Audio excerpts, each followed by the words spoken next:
Okay, well, thanks everybody for coming. It looks like we have 11 different counties on here, so that's pretty great.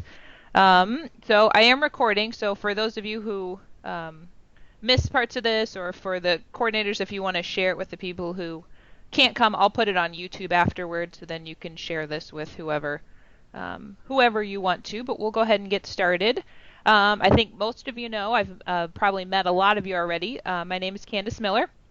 I am a horticulture educator for Joe Davies, Stevenson, Winnebago, Boone, DeKalb, and Ogle, but I'm glad I was able to open this up to most of our other northern counties, because it seems like a couple people have expressed interest in this type of topic. Either they have personal interest in it, or people are getting questions coming in. So hopefully after today you'll be able to kind of better answer some of those questions and be able to figure out kind of where to go if somebody does need some assistance in trying to build a greenhouse or select a greenhouse.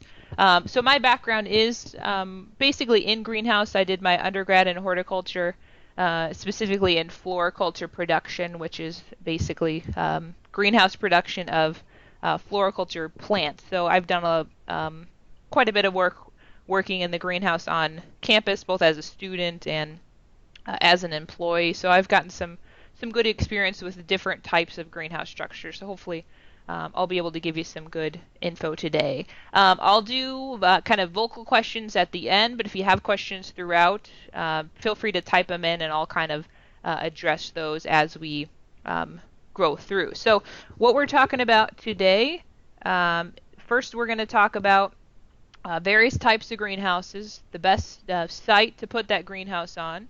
We're going to talk about the various materials that we're going to use to build it. We'll talk about the actual building part, and then also some of the tasks that we're going to need to be able to maintain this greenhouse. So pretty much a good overview of greenhouses that you might use as a home gardener. So first out, I'm sure you know what a greenhouse is, but basically the purpose of the greenhouse is to allow us to control basically all factors that are going to affect plant growth. So we can control how much light is coming into the greenhouse. We can control the temperature inside the greenhouse. We can control the humidity. So we can basically control all the factors that grow into growing our plants. And that's how a successful greenhouse grower is going to be successful, is by being able to manipulate these factors in order to produce a good crop. Okay. So why might you want to put up a greenhouse? And some of these people that call asking for help with greenhouses, they might have a couple of different reasons why they might want to do that. For a lot of us home gardeners, it might just be simply that we want to save some of our plants for the next year. So instead of leaving them outside and losing them to the cold temperatures of winter, they might want to bring some of those tropical things in and then have a place to put those for the winter. Maybe they don't have enough area in the home to be able to put those kind of plants. So they like to put up a small greenhouse to do that. Same thing, tropicals, it could be the other tender plants, some annuals you could bring inside, things like that. And then the other reason a lot of people will want a greenhouse is in the spring, because then they can get a really good head start on the season. So instead of trying to start those seeds on their windowsill or in their basement with some grow lights, they can use an actual small greenhouse to kind of get that process started. So it makes it a little bit nicer that way.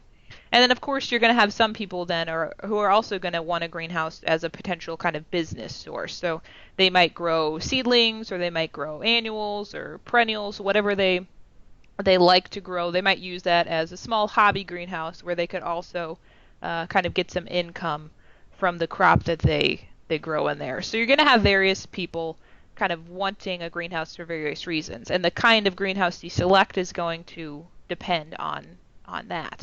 So obviously when we're thinking about putting up a greenhouse, we're going to consider cost probably first and foremost. So we're going to talk about how some of these different materials vary in cost, but then you're also going to think about too, especially if you have any type of larger greenhouse, there's going to be operating costs. There's going to be water use. There's going to be electrical or gas or however you're going to heat or cool the greenhouse. So it's not necessarily just a one-time investment. There's going to be some upkeep and some operating costs, and that could be as little as a couple $100 to put up very small greenhouse or $5,000 and up, depending on how large you're getting. So it's really going to depend again on the use of that greenhouse. A couple of other things you're going to think about if you're going to put up a greenhouse is how is it going to add to your property? Is it going to look like a big, sore, awful looking structure in the backyard? Are your neighbors going to have an issue with you putting up a greenhouse, no matter what size? And then you also need to check, of course, with your building codes in your city to make sure that, depending on where you live, you can actually put up a greenhouse to make sure that that is able to do. You also have to think about your home insurance. Is there going to be insurance to cover this type of structure so that if something happens, it's covered? And then again, kind of back to the aesthetic value, is it going to add to your real estate? And if they come and appraise your real estate taxes again, is it going to affect that? So some of these things you may not necessarily think about if you think about you're just going to put in a small greenhouse, but you do want to consider some of those things when you are planning to put in a greenhouse.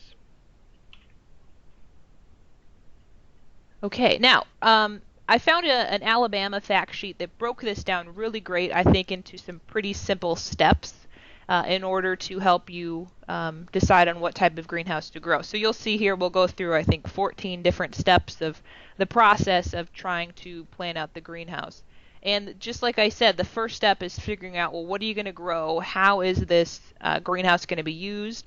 And then also what time of year you're going to use that. So if you're going to use this greenhouse for simple seed starting of vegetable or flower seeds, or maybe you're going to propagate plants by cuttings, on a small scale, that could be as simple as just a cold frame or a hotbed, which is basically a cold frame with some heat added, which is obviously not really a full-scale greenhouse. It's a very small, rudimentary structure, very low cost. So if you're just in it simply for that, that might be the way to go, so that you're not having a whole lot of cost associated with that. If you're a little bit larger scale, maybe you're doing a lot of seed starting, or maybe you're even selling some of those seed starts, then you might think about something of more of a freestanding structure that you have a little bit more control over, and those can be still quite simple and inexpensive.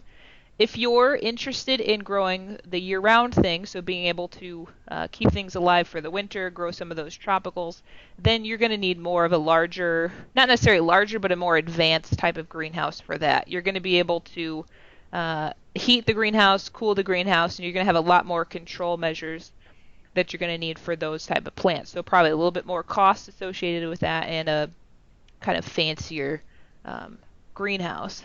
And then if you're really into something particular, like you really like to grow orchids or African violets, whatever it might be, then the type of greenhouse you're going to choose for that is going to be pretty specific to how that plant likes to grow. If it's a tropical plant, you're going to need more heating and cooling regulation than maybe some of these other things. So it might just be simply that you're going to choose your greenhouse based on what you want to grow. Okay, and that's really where we start, is figuring out what kind of plants are we going to grow in there. Okay, and then you can start to think about, well, what style then is going to work best for first the plants that I'm growing, but then also what's going to work best for the site that I want to put this greenhouse in. So the first thing you need to figure out is if you want a freestanding greenhouse or if you want an attached greenhouse, which is what will be our next one. Freestanding, obviously, as the name entails, stands alone. So it's not attached to any other buildings. It's a standalone greenhouse out on its own. And with that kind of style, you have a lot more options in terms of the styles and shapes that you want to go with. And typically you can get these to be larger in size since they're not attached to some other structure. So you have a lot more flexibility to work with. And in terms of site, it could be just about anywhere, as long as you have the proper lighting requirements for the plants that you want to grow in that site. And then also if you have a nice level location. So you have a lot more choice in terms of where you want to put that greenhouse. The bad kind of downside of maybe a freestanding structure is that, especially in the winter, if you're growing some of those tropical plants that you need to get out to the greenhouse daily, access is going to be a little bit more difficult. You're probably going to have to shovel snow and make sure you have access because it's not attached to some other building. And since this is a freestanding structure, We're also going to have some higher construction costs if you were to compare that to our next greenhouse type, which is the attached. So attached, or lean-to is another name for that one. But basically, instead of having our 4 freestanding walls with an attached greenhouse, we're just going to have our 3 walls attached to some existing structure. So this could be your home, it could be a barn, it could be whatever type of structure you have already existing. And the nice thing about that is that, especially if this is attached to your home, you're going to have easy access most of the time. So you're probably going to have a door going from your home into the greenhouse, so you're not having to trudge out in the snow to be able to get out and water your plants. Downsides, though, space a lot of times is limited, especially on a home. There's only going to be certain sides of the house that this will work on, or certain areas of the yard that this would work on. So ideally, this would be something that you would plan along with building your house, but I'm sure for most of us that's not going to happen. But ideally, we would want it to be planned like that. And we're typically going to need a pretty solid foundation for something like this, especially since it's attached to a building. So I kind of mentioned some of these advantages. You're typically going to have lower operating costs and lower construction costs with something like this because we have one less wall. And that one wall is also going to be quite insulated, so you're going to lose less heat from that one wall. So that's going to keep some of your heating costs down, which is a good thing. And a lot of times too, if you're attaching this to an existing structure, you may be able to tap into the utilities in that existing structure. So less construction costs there. We're not having to get a whole separate electrical pole to power that greenhouse. So that can save you some costs there. Disadvantage-wise, like I said, location limitations you might have, or size limitations, simply based on your home or the building that it's going to be attached to. You might, I mentioned that you can tap into your home utilities, but depending on the size, you might still need some additional utilities, because this greenhouse is going to lose heat a lot faster than what it would inside your home. And you're also losing some light, since we have one wall basically taken out where we're not able to get light in. We are having less light in that greenhouse. So some of these specific plants you may not be able to grow quite as successfully in an attached greenhouse than you would in a freestanding greenhouse. Okay. And then I mentioned access is great, but then you may also be bringing in some things into your home along with that. So you might be tracking in soil or insects and even moisture and humidity into the home too. So that might be a slight downside of having that attached. Okay.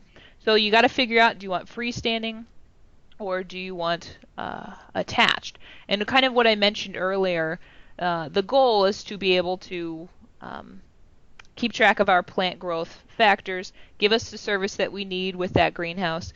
But like I said, we also still want it to look relatively aesthetically pleasing if we can, especially for a home gardener, because most of the time this is going to be in our backyard or in some area close to our home. So being able to blend the landscape with that greenhouse is going to be important, especially if you want to get your city on board and get your neighbors on board to make sure everything is approved. So this one I thought was a pretty good example of being able to incorporate the landscape kind of going right up into the greenhouse, and even using the greenhouse as kind of a living environment as well. You could entertain in there, do lots of different things.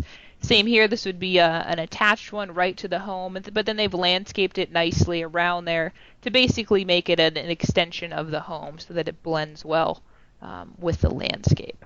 Okay, so you do want to think about that, blending that well.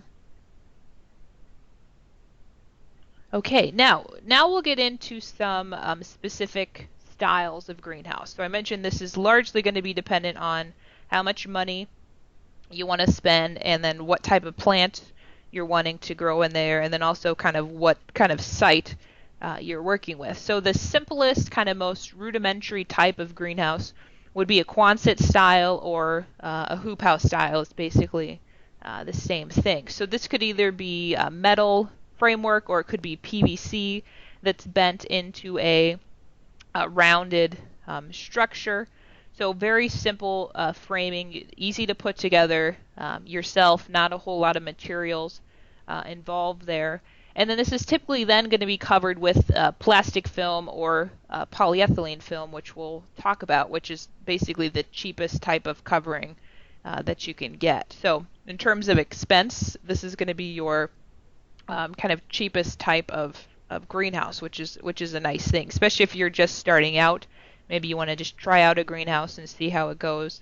This would be the way to go. So the advantage of that then, of course, is it's pretty inexpensive, and typically you can build something like this yourself, or you can purchase a greenhouse kit that will allow you to build it yourself fairly easily.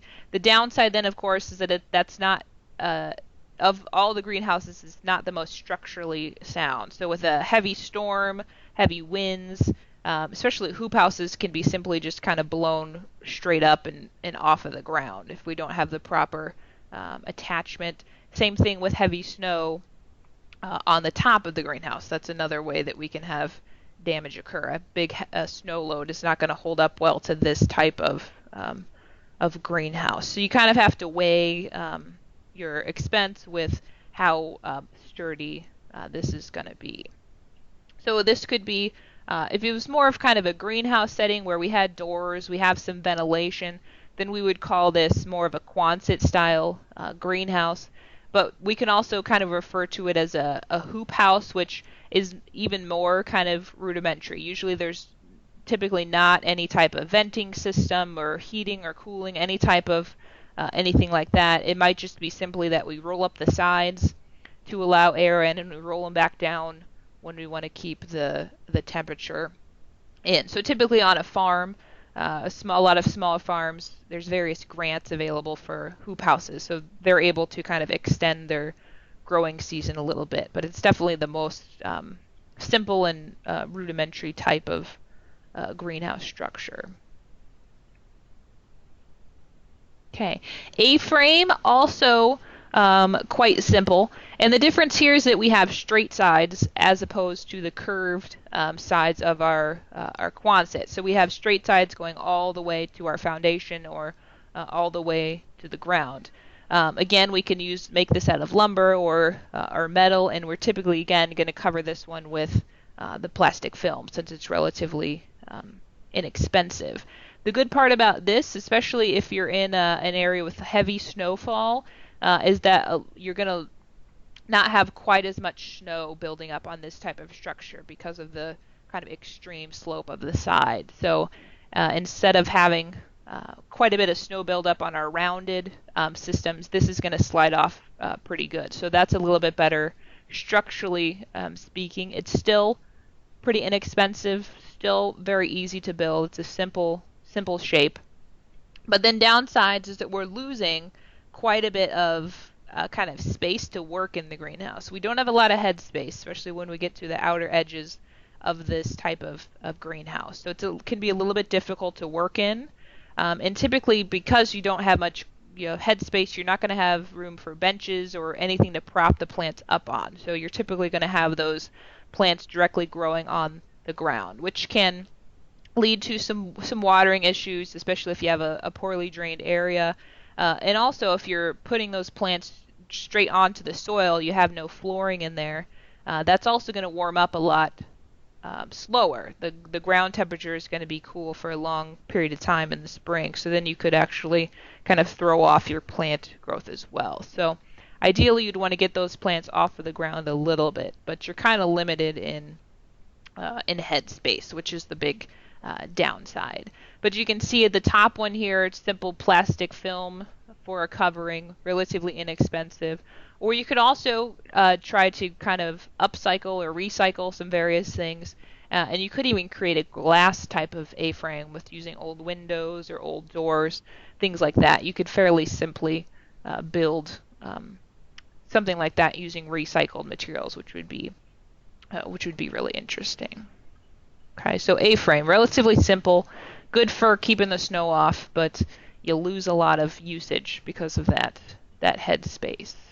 Okay, Gothic arch. So this one, we again have more of a rounded roof line to it, but it comes to a point at the top. So instead of having a fully rounded shape like the Quonset, we have those two sides coming together at the top. This could be constructed from pipe, it could be wood, it could be metal, but we need to make sure that those supports are flexible enough and that our covering is flexible enough that they can make that kind of curvature. So this is typically covered with either plastic film or it could also be fiberglass or polycarbonate, which we'll talk about.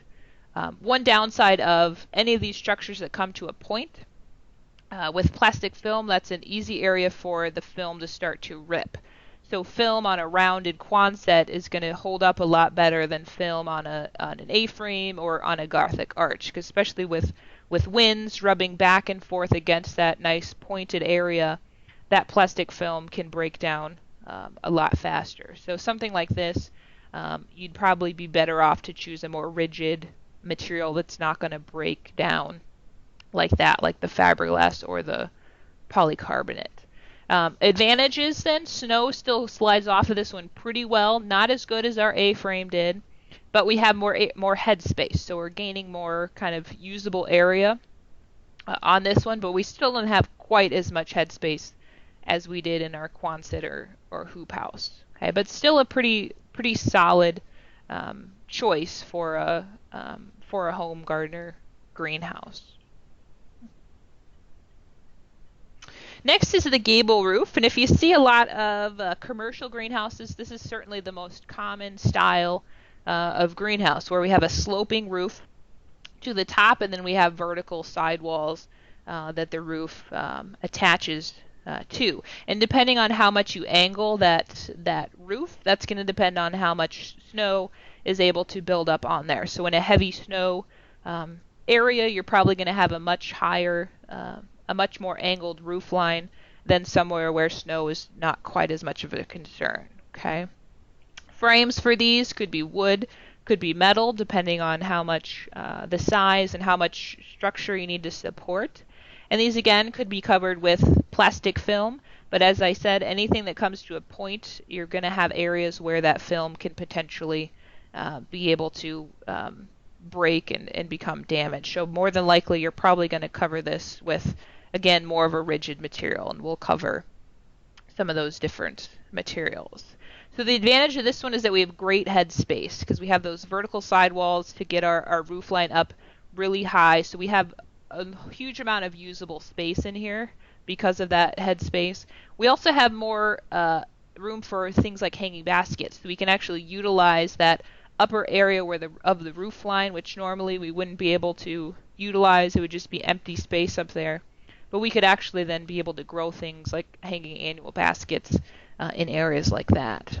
Okay, obviously, as you've kind of seen, as we go through these, they're kind of going to get more expensive as you go through, and this would be probably the next highest cost because we're going to need more structural support for something like this because we're typically going to have more of a rigid covering material. So we need a strong enough support to hold that more rigid material. So usually a higher cost on that type of greenhouse, but more use out of it. So you kind of have to weigh that.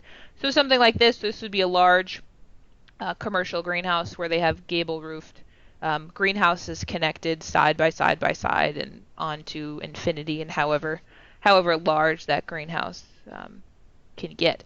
Commercial greenhouses can have acres and acres of area under greenhouse, so they can become very large in size. Obviously, a huge amount of headspace in something like that. Okay, a slant side is going to be fairly similar to a gable, except instead of having our sidewalls just straight up and down vertical, they're going to be slanted outward. We're going to typically need a sturdier framework for this, so usually a metal framework for this, because of the way that is constructed. So because of that heavier framework, this is a little bit better for holding snowfall because we have a sturdier foundation to go off of. We're also gaining more floor space. Since those sides are angled out, we have more growing space, so we're going to have more space for production. which is great. We're still going to shed snow pretty well, but then the disadvantage is we're going to have a little bit more cost associated with that sturdier framework. Okay, so kind of have to weigh. You're gaining space, but you're also gaining cost. Now the lean-tos, then you can have a couple different shapes with the lean-tos that are going to be attached to a structure. We can have straight-sided lean-tos, where basically we have our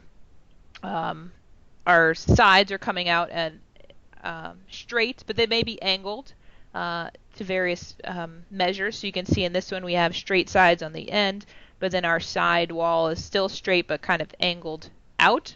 Or we can have ones that are curved like this. So, and that's kind of more, again, snow load, which one is going to be better for your snow load, and also kind of just to aesthetically, which do you prefer, a curved, do you prefer a straight? So that's going to kind of make your choice there. Okay. You could also have something that we would call an even span greenhouse, which is same. It's still an attached greenhouse, but instead of having one of our longer sides attached to the structure, we have one of the shorter ends. So we're still attached, but then the rest of the greenhouse is extended out. So this is going to be a lot better for production because you're going to have more light that's able to get into that. So again, it kind of depends on your space. If you have space for something like this, or if maybe you have a more shallow backyard, you might be able to not be able to do something like this that has a longer length to it. Okay. Then again, back to simple. If maybe you don't even have the space, or you don't have the added cost to be able to put up even an attached greenhouse, some homes you'll even find just simple window mounted greenhouses. So they'll basically kind of take the windows and extend that out with a shelf, and then kind of create a greenhouse around that, so that you're able to kind of take those house plants or whatever it is you want to grow in there and just set them out into this large kind of windowsill and be able to grow like that. So that would be kind of your most simple type of greenhouse if there was one. Not a lot of construction or cost involved with something like that. Okay, next up then, so we figured out kind of what style is going to work well for our location and what we want to grow. Next, we're going to pick that actual location, and the big portion of this is sun exposure. If you're going to grow flowering plants, if you're going to grow vegetable seedlings or flower seedlings, you're going to need quite a bit of sunlight. You're going to need a full sun location for something like that. If you were just growing into growing ferns or something that prefers shade, then you might be able to site your greenhouse a little bit differently. But for the most part, we're going to want maximum amount of sunlight. So that means in our northern climates, we're going to orient our greenhouse so that it is going east to west, so that we can get the maximum amount of sunlight based on how the sun moves. So if you looked at this picture here, you could see this large building in the center. That could be our existing home that we want to put a greenhouse on our ground here. So we're going to put this greenhouse south of the home, because you can see to the north the home is going to provide quite a bit of shade to that area. So we'd want to put that greenhouse to the south of our existing building, and then orient the ends west and east so that we can get the most amount of sunlight as possible. So you want to be aware of anything nearby that's going to provide shade to the greenhouse, and then we want to be aware of which direction we are actually orienting the greenhouse, okay? Because that makes a big difference in what type of lighting we're getting. Okay. Same thing here. So again, make sure we're putting it on the side of the house that's not going to provide shade to that greenhouse. Okay, so you want to get out in that site multiple times during the day and kind of check how the light levels are. Okay. Now, so I said exposure is really the most important. So for an attached greenhouse, it's even more important, because since we're right next to a building, obviously if we put it on the wrong side, we're either going to have a lot of light or we're going to have not so much light. So ideally our first choice for that attached greenhouse would be the south side of the building, so that we're getting maximum sunlight, south or east side. East side would be our second choice. Southwest would be our third choice. West would be normally a good choice for growing full sun things on the west side, but we also have to think too about the heat that's going to accumulate inside a greenhouse. And the west side just might simply be too intense of a sunlight to build up too much heat in there. And then lastly would be the north side, which is simply not get enough sunlight to grow most things that we would want to grow in a greenhouse. So only if you're growing shade plants might you put one on the north side. And like I said, check for other structures that might provide some shade. So look for trees nearby. I would probably suggest you move it away from any nearby trees because of storm damage. If a limb comes down off of any of those trees, that could potentially cause quite a bit of damage to a greenhouse structure. So definitely think about what's nearby. Okay. Other things to think about are wind. So a protected area would be a little bit more ideal, especially with these plastic film covered greenhouses, because they can sustain quite a bit of damage from strong winds. We need to think about how level our site is. It's going to be a lot easier to build a greenhouse on a level location, so you might have to do some grading if the site is not quite so ideal. And we also need to think about drainage. We don't want to put this greenhouse in a poorly drained area where water is just going to sit in that area, so we might need to do some drainage tile if that area is not quite so ideal. And low areas are also going to have poor air movement, which again can factor into our heating costs. If we have a lot of cold, humid air sitting in this low area, we're going to have higher heating costs to be able to heat that greenhouse properly. So you want to consider that. Same thing with wind. A strong wind is going to pull quite a bit of heat out of the greenhouse, and it's going to increase your heating costs. Okay. Other things to think about is accessibility, especially for a hobby greenhouse, maybe not quite so much, but if you want to potentially use this to grow a crop for profit, you're going to have supplies, you're going to need to be able to get your plants out to sell them, to get your waste out of there. So being able to have easy access to that greenhouse through a driveway or a good sidewalk is going to be important. So wide walkways are important, I've mentioned. Making sure it goes with your landscape. And then think about, too, if you ever do want to expand, do you have the potential area to do that? That might make a difference in where you put this greenhouse. Many greenhouses you can build onto fairly easily, so you do want to think about room for expansion. Okay, now once we've got our site picked out, we can think about how big we want to go. And most of the time that just depends on how much money you want to spend, and then obviously how many plants you're wanting to grow here. Most of the time we think we want to start out really small just so we can have very limited costs and we can kind of practice a little bit. But the downside of that is that you might outgrow that very quickly, and it might not be something that you can easily build onto. So you might be better off starting with a little bit larger than you think you might need, so that you're kind of set up for the future. But it's also harder to regulate a smaller greenhouse as well. You have much smaller air in that, much less air in that type of environment. So when temperatures do change, they change pretty drastically. You have a little bit less of a buffer kind of zone to regulate your temperature. So something with a larger, more airspace can actually make it easier for you to regulate a little bit easier, which, especially if you're new to greenhouses, can be quite helpful. Okay, so an example, 100 square feet might be a good place to start for a beginning home greenhouse person. 200 square feet would be even better. That would give you some extra space to have that kind of buffer zone. But the key, of course, is how much time do you have to be able to utilize this greenhouse and be able to maintain it, so that the cost that you put into it is going to be worth it. So you have to think about all of those considerations before you make the leap of actually putting in a greenhouse.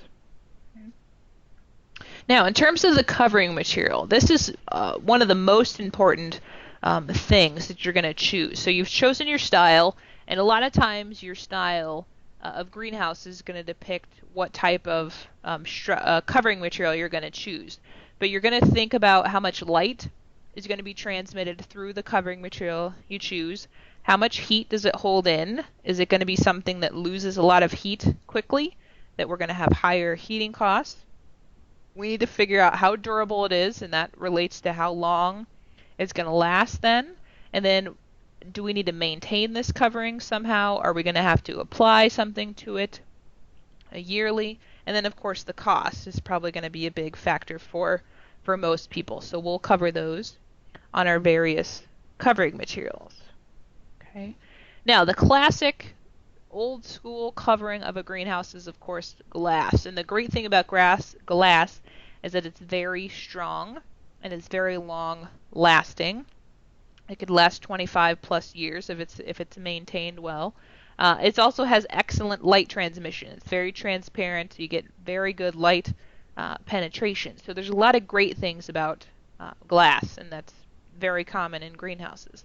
The downside, though, of course, is it's very expensive. It's the most expensive of our covering materials here, so it takes more costs up front to put that in.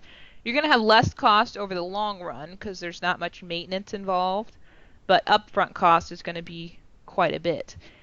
If it does break, of course, it may be difficult to clean up because it is going to shatter depending on what type of glass you have. It can get more brittle with age, and you're going to need a strong support system. So you're typically going to need a metal type of framework in order to support the added weight of this glass. Okay, so benefits and negatives to glass, of course. Okay. In terms of cost, a simple kind of double strength glass, 1/8 of an inch thick, is going to cost you about 85 cents to $2 per square foot to cover. Tempered glass, which is a little bit thicker, tends to last it a little bit longer, is more in the ballpark of $3 to $7 per square foot. So you're in a good-sized greenhouse, you have a considerable amount of cost tied up there. Okay, so quite a bit of upfront building cost. Okay, the opposite then, and way on the other end of the spectrum, kind of our cheapest type of covering material is polyethylene film, which is basically a plastic type of film. The great thing about this is it's very inexpensive and we need very little structural support. So a simple PVC frame would be enough to hold up polyethylene film very well. Within a single layer, we still have really good light transmission coming through, so we're still getting quite a bit of light coming through to our plants. But of course, the downside then is the life of it. 4 to 10 years for most greenhouse grade plastic films, and with a single layer, you might have quite a bit of heat loss in the winter.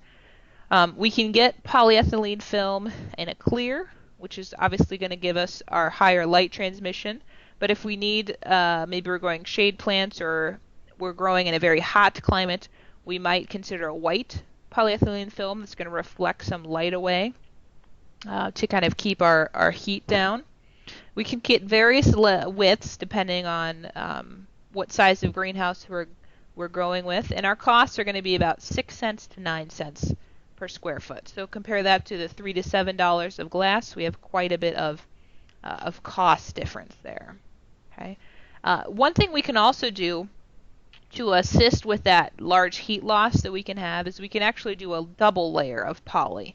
So we can take two separate layers of poly, and then we'll actually have a fan that will inflate the space between those two layers to provide extra heat insulation. So we're really reducing our heating costs with something like this. We're also reducing our light transmission, though, since we have two layers. So we lose a little bit of light coming in, so we might slow our plant growth a little bit, but we're really saving on those heating costs. Okay, and we want to make sure we're using high quality greenhouse grade plastic so that it's going to have a good life to it.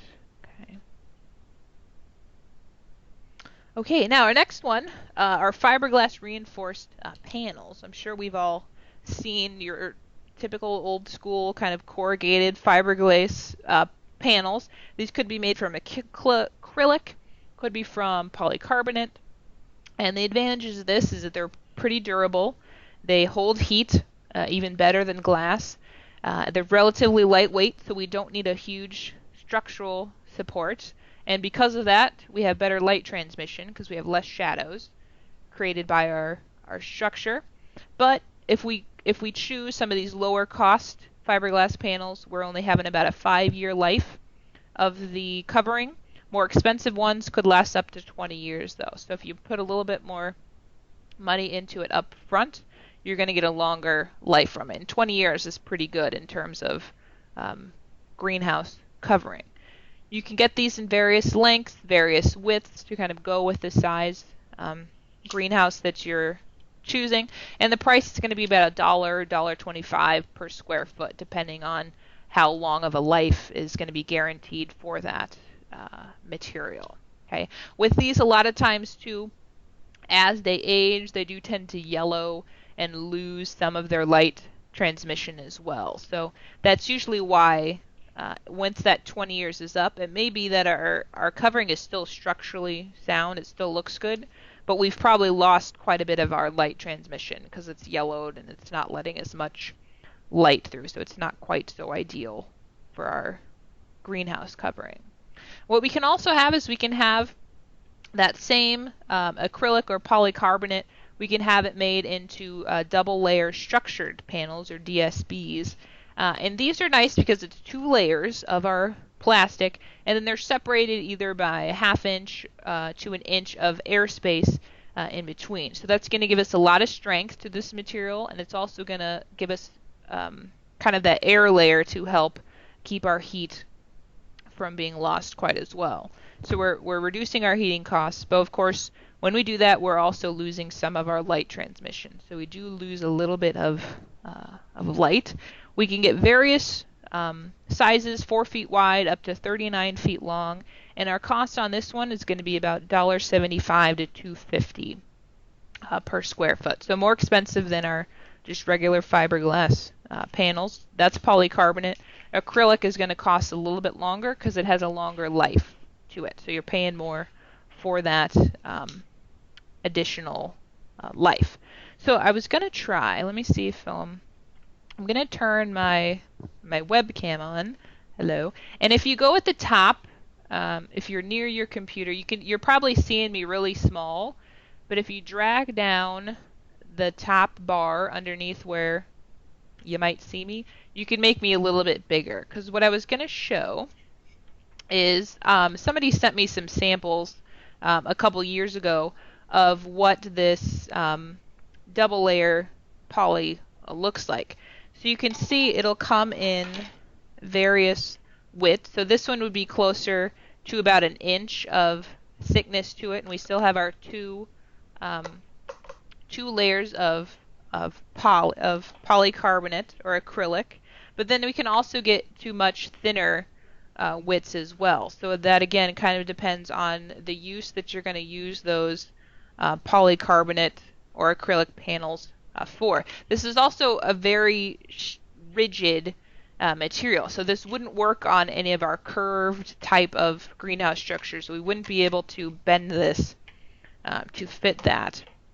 But then they also sent some samples of what it'll look like years later. So this was one that they sent is a 15-year of use of an acrylic, and it still looks pretty good. You can still see me through it. It has pretty good clear life to it. But then they sent me a nice polycarbonate sample that, as you can see, is pretty yellow. Okay, so this is what will happen over time. It doesn't say how many years, but over time it will become quite yellow and quite scratched, which means we can have dirt getting caught in there and we can lose even more light. So you really have to replace these kind of things when the life is up. Okay, I'll turn me back off. Okay, so our covering, that's what we're kind of considering cost-wise. We're considering that. And then once we have that covering, that's going to dictate probably what type of framing material. How heavy is our covering and how strong does our frame need to be. We also have to think about, too, if we're going to hang things from our framework. So if we want to hang baskets or we have heaters that we need to hang, we're going to need more structural support than others. And then we need to consider, of course, our conditions. How much wind are we going to have? How much snow load? Okay, because this is what's really going to hold up our structure.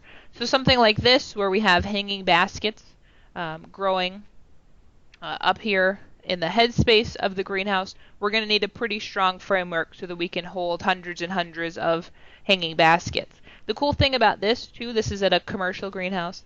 The interesting thing about this is that this moves. So it's basically a circle.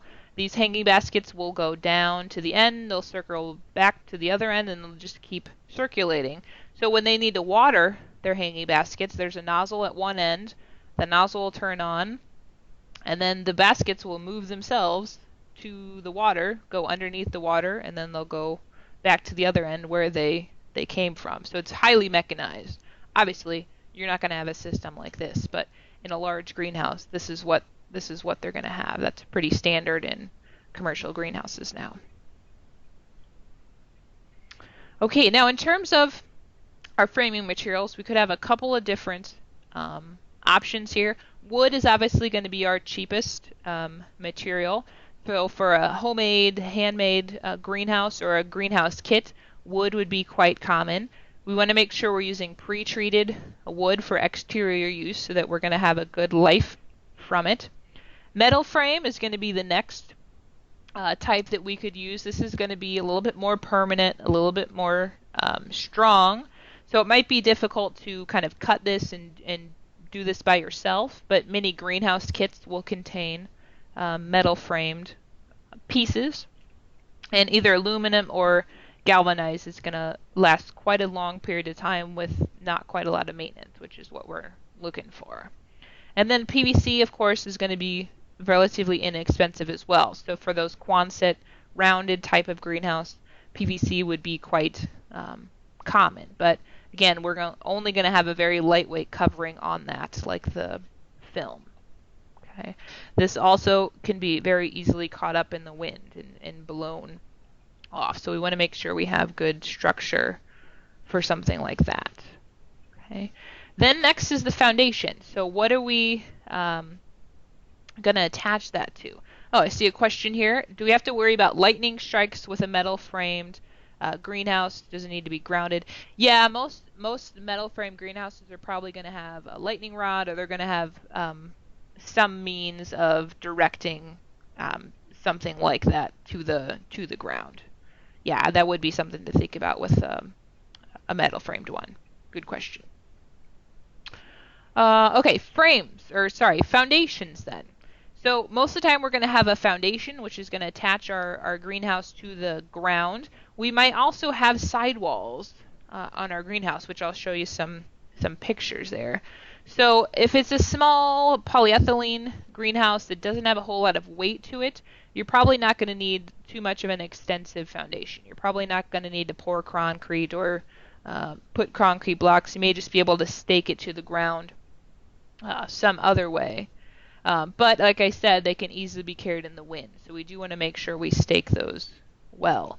If it's an attached greenhouse or a greenhouse with a heavier covering material like glass, we definitely need a strong foundation for that. So that could be either a poured concrete foundation, it could be a concrete block foundation, and we also might consider a sidewall, which I'll show you in some pictures coming up here.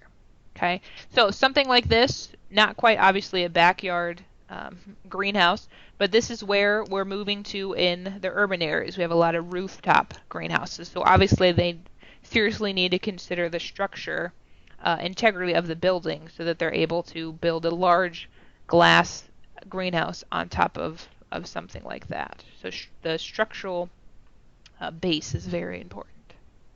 Okay.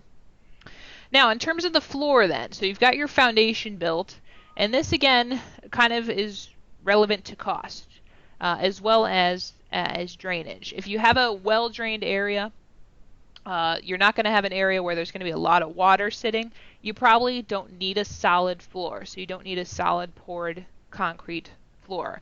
But if you do have an area where you're concerned water is just going to sit in the bottom of the greenhouse, which isn't going to be great for our plant production, then we might need to consider a solid floor so that we're able to drain water off of that more easily. Other materials, we could have crushed stone or pea gravel, could be used as a flooring material because it's porous so that it's able to drain from there, and that's obviously, of course, going to keep our weeds down. If we are able to have a solid floor, which would be ideal, we want to make sure that we slope the floor towards the drain so that we can have good drainage from here. You can see in both of these pictures here, this again is a commercial greenhouse, and this is becoming quite common practice too, is what instead of hand watering these plants or watering them overhead with misters, we can actually bottom water plants very easily using the floor. So they'll have water storage below the floor. On specific timers, the floor will then fill with water to a specific height. The plants will sit in that water for a specific period of time so that they're able to uptake the water. And then once the period's done, the water will drain away, and that's how they've watered their plants.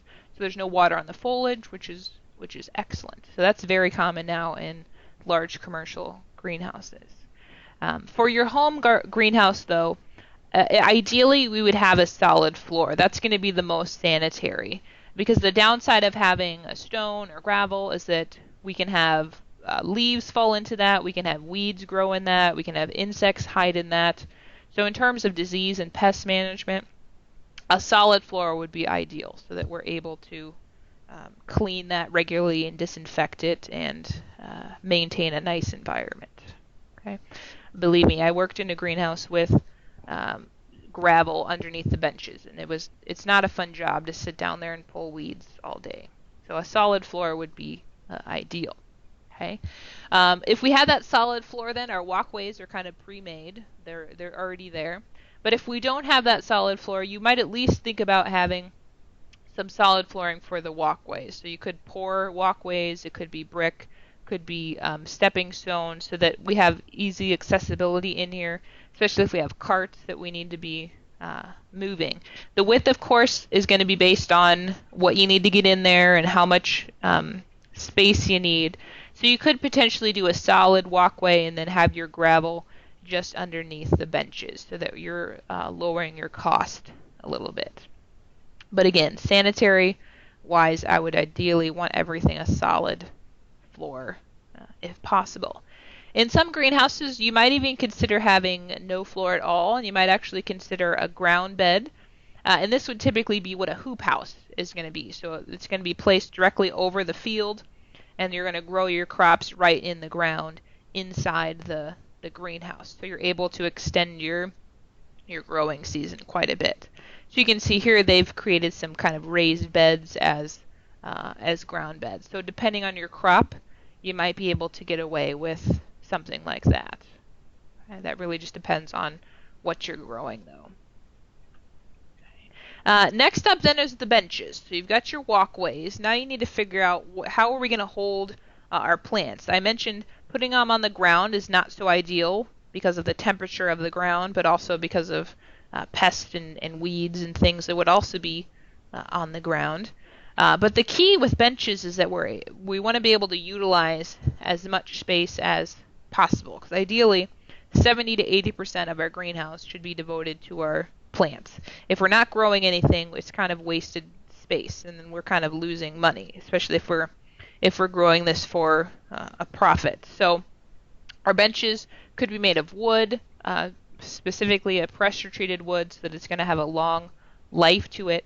Could be metal. It could be as simple as stacking some concrete blocks and putting our bench on the top of that. So it can be as complex and nice as you want it to be.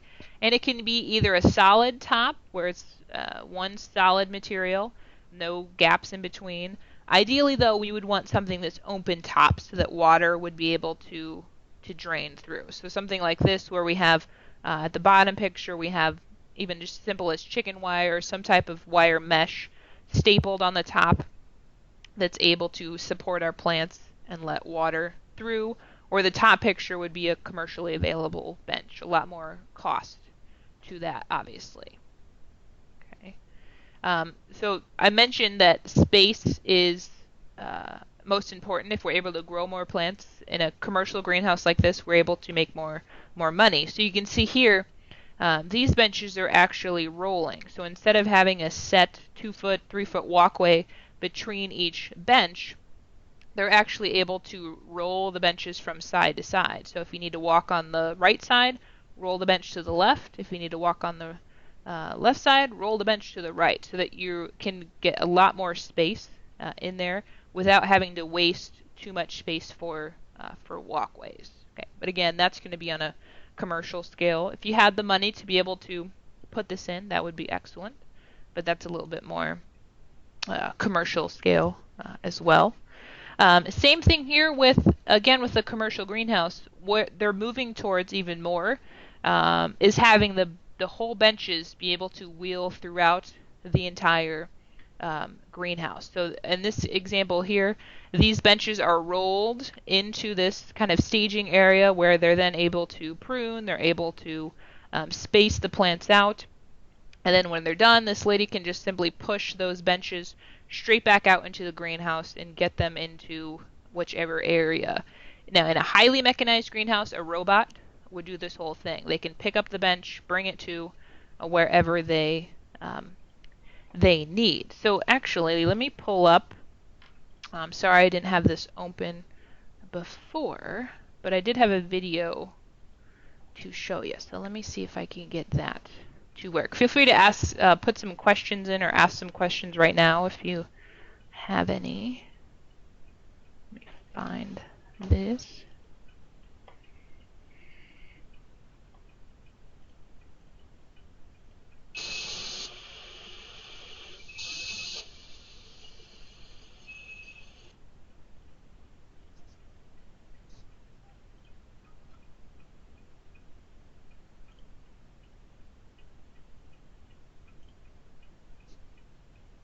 Okay, can you guys see my screen now?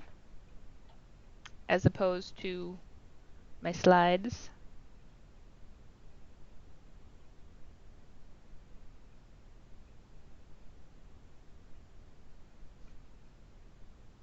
I see Judy typing.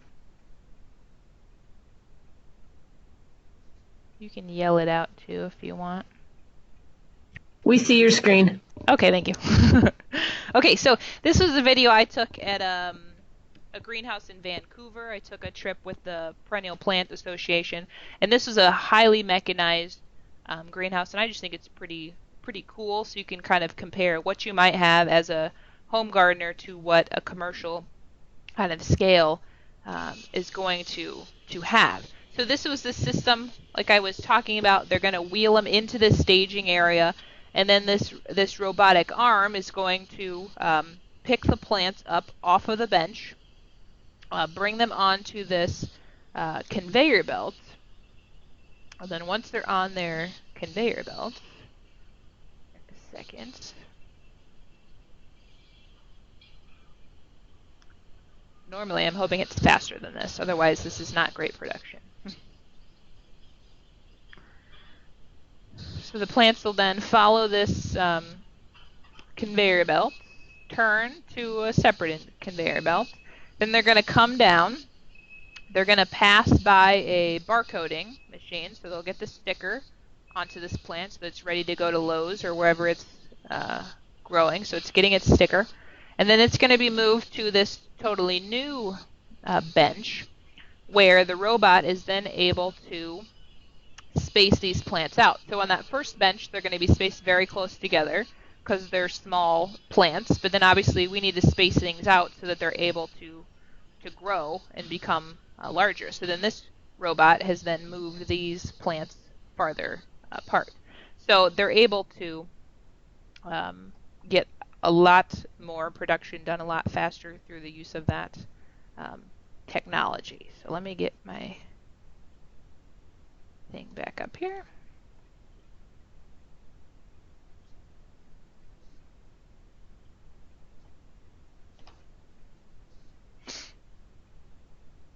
And there we go. Okay, so that's what a commercial kind of greenhouse setting would be. It'd be highly mechanized, so that they can get as much production as possible. Okay, I see a question here. How can we keep our plants from getting long and leggy? And the key with that most of the time is light. So that's why having a greenhouse can be a great thing, especially for seed starting, because we can get a much higher light transmission in a greenhouse, which is going to help you produce smaller, stockier plants. Usually when we try to grow them inside, they tend to get stretched because they're trying to stretch towards the light or towards the window or wherever it's at. So typically in a greenhouse, we don't have the problem of long and leggy plants unless our covering is maybe not so ideal. We could also pinch our plants to promote a shorter, bushier plant as well, which is what they would have done with those mums in that last video. Okay, now next up then, how are you going to heat your greenhouse? Now if this is a simple, basic backyard greenhouse, maybe you're just starting out, you may not even heat your greenhouse at all. It really depends on what you want to grow. If you want to grow year-round, you're going to have to heat that greenhouse, and you're going to have to cool that greenhouse, which we'll talk about next. So that heating could be supplied by electricity, could be natural gas, could be propane. More than likely, it's going to depend on what you have available in your site. So if you're attaching it to the home, you're probably going to use whatever type of supply you have in that building. Could also be solar, but we really can't get typically a consistent amount of heat from a solar area. So a lot of that's going to depend on where your site is. Okay. Gas unit heaters, typically we're going to hang something like this in our greenhouse. So that goes back to our structural support, being able to hang some of these materials. So we have different prices for gas unit heaters versus electric heaters. We want to make sure we have proper exhaust for whatever type of heater we choose.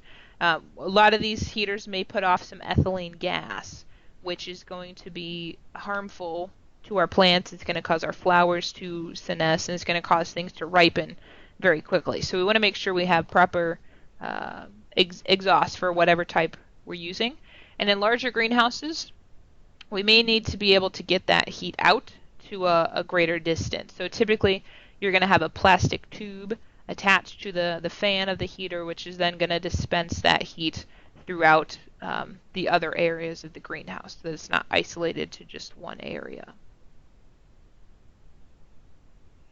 There's a calculation that you can use in order to determine the size of the heater you need. So you can do this calculation yourself if you're looking at that, and it's going to be based on what type of material your greenhouse is covered in. And I'll tell you too, if you are purchasing this greenhouse or you're getting help from a greenhouse company, they're going to be able to help you with deciding what type of heater is going to be best for your type of greenhouse. Okay, so you can do it yourself or kind of get some help.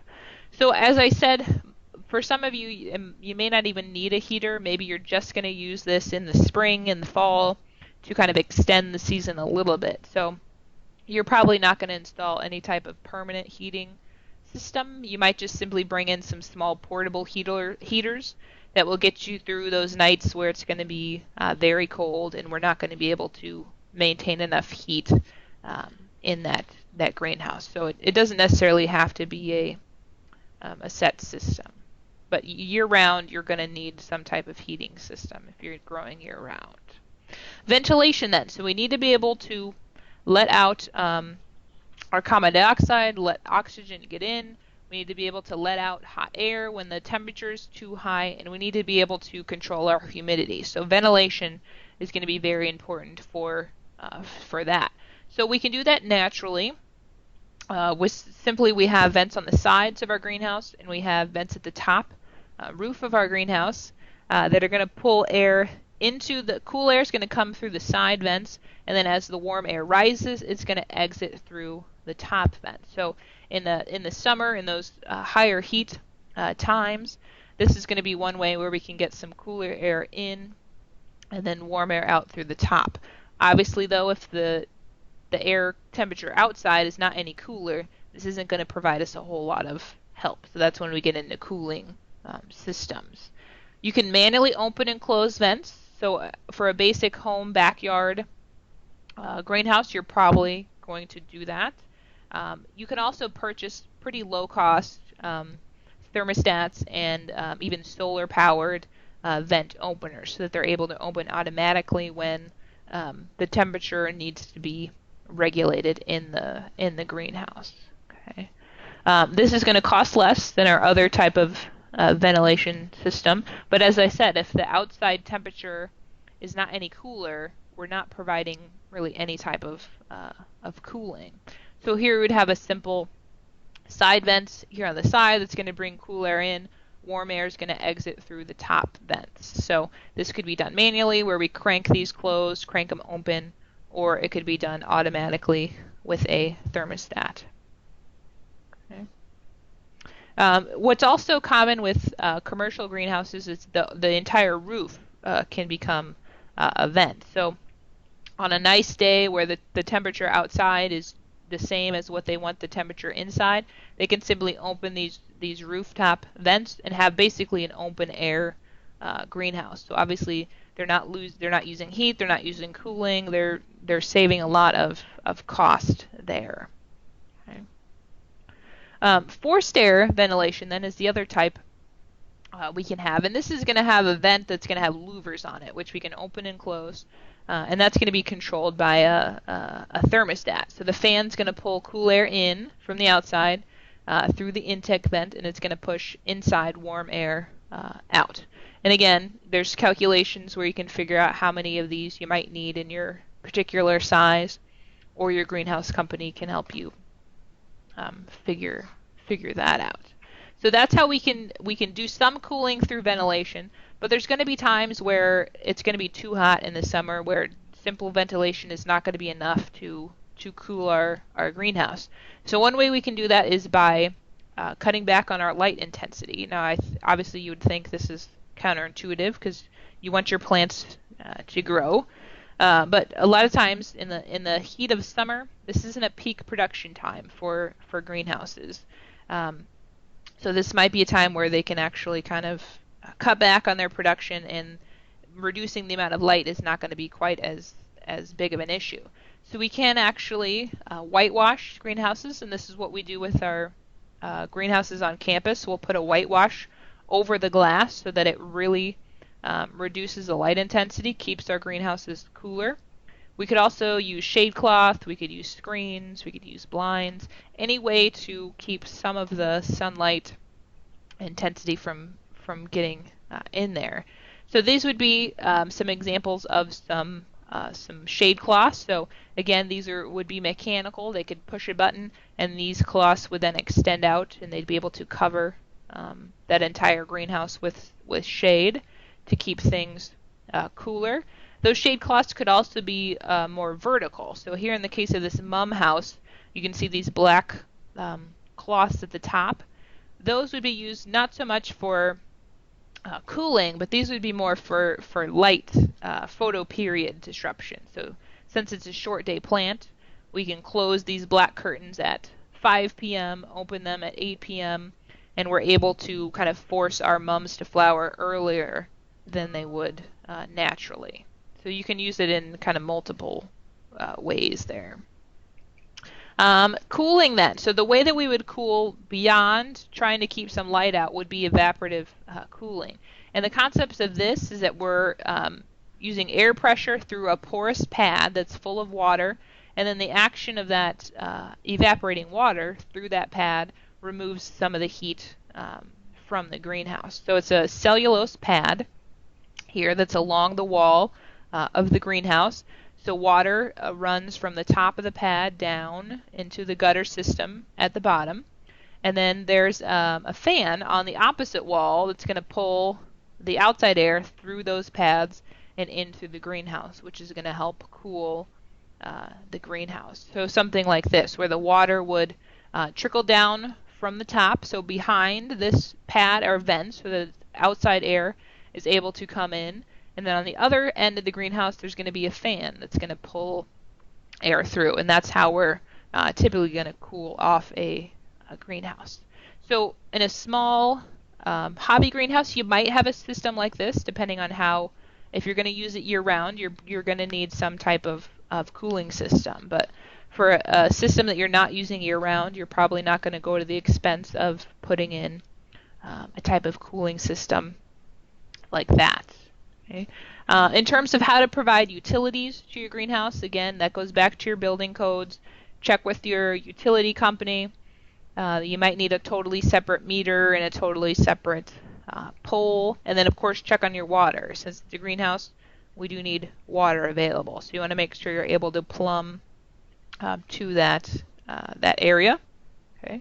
And then think about, too, kind of last bottom of the barrel things to think about. Think about storage. Think about work areas. You might want a bench inside your greenhouse that you can repot and maintain your plants. And you're probably going to want an area to store your containers, store your soil, store your tools. So you might sacrifice a little bit of that growing space to be able to use some area for that. Or if you have a side building nearby, you might put it in that building so that you're not losing greenhouse space. But that's something to think about. Okay. So that's our process. That's kind of what you're going to go through when you're trying to figure out where do I start with how to put a greenhouse in, and then all of the factors we need to consider when you're choosing a greenhouse. So in terms of where you can purchase some of those, obviously I can't recommend one over the other. Online you can do just a search of home greenhouses or backyard greenhouses or hobby greenhouses, and you'll come up with a lot of different options.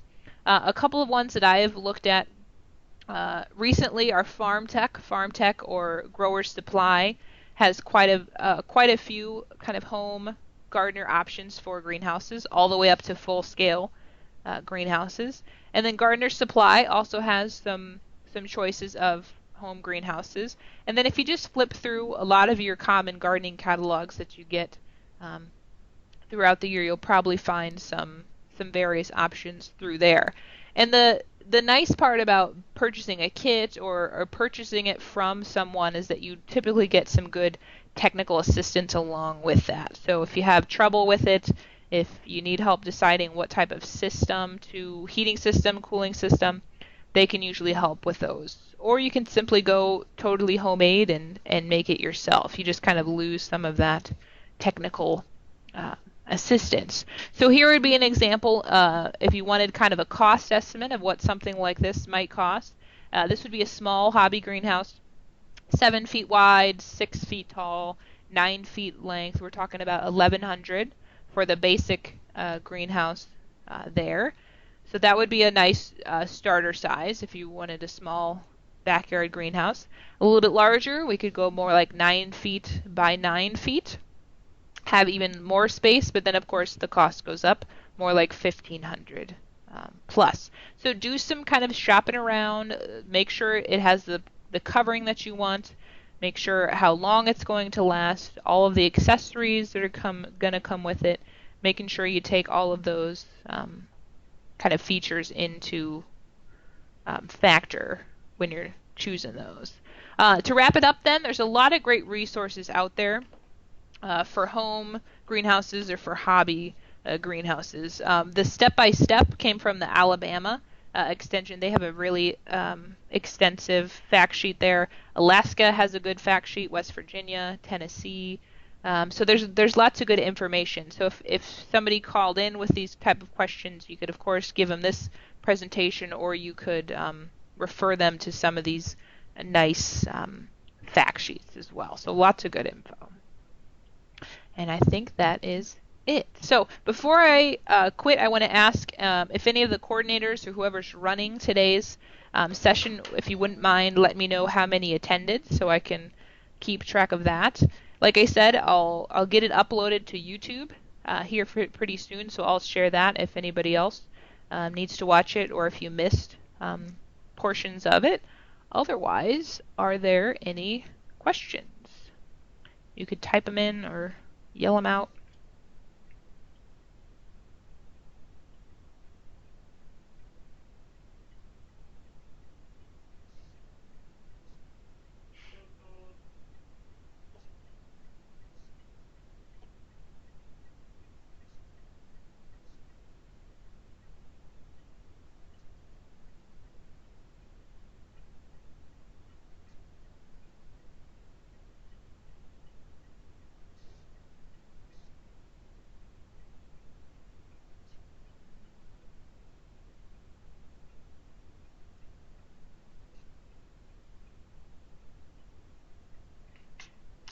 Any tips on maintaining or keeping it clean?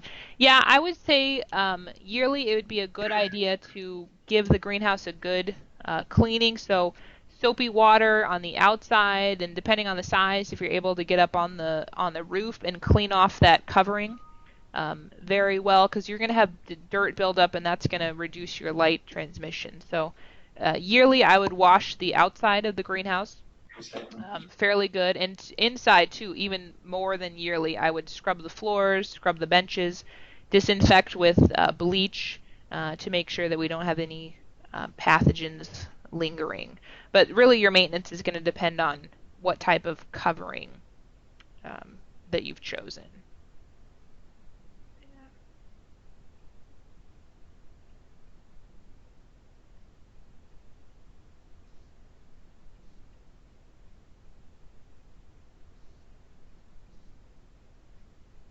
Okay, well, I'll stick around a couple minutes if anybody does have any other questions. Otherwise, thank you guys for coming. Thank you, Candice. That was fantastic. Thank you.